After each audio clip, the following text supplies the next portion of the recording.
Lights, camera, come.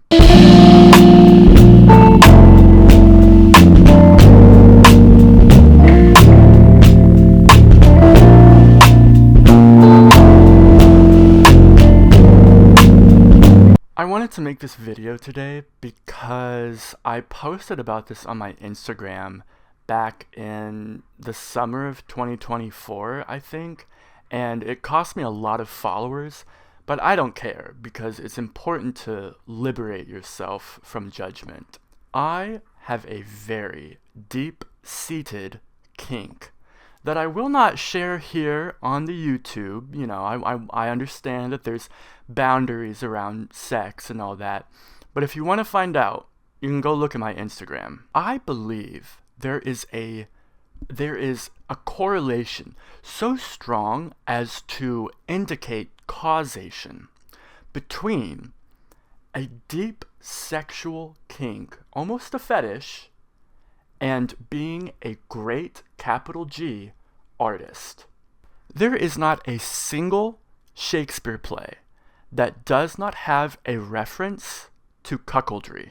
Alexander Pushkin, the guy who wrote Eugene Onegin, girl, he loved feet, and he loved sucking on women's toes. James Joyce and those letters about fart and scat to his wife or whatever are a hoot and a holler and a half, if you want to go read them, and also an indication of what it is that I'm saying.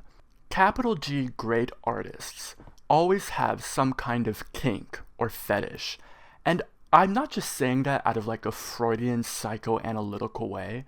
I really do think that when you have some kind of thing associated with sex and desire that is a little bit outside the norm, when you have that, you are more prone to being obsessive over your work. And I guess it could go either way.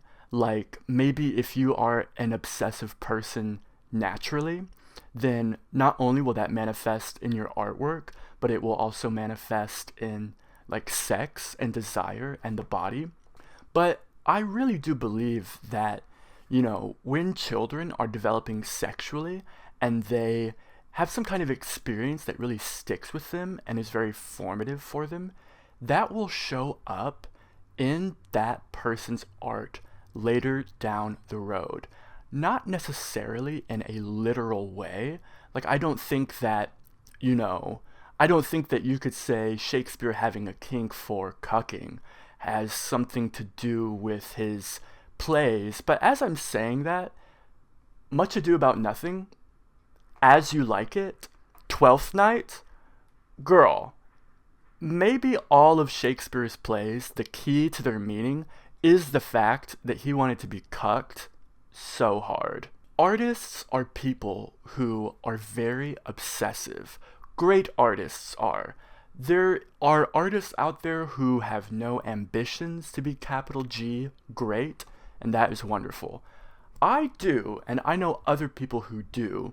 I don't know if those people also have kinks or whatever, but extrapolating from my own experience and what I have seen in other artists' work, Shakespeare, Pushkin, Joyce, I can see this pattern of people having this, like when you have a kink, there's so much energy and power behind it.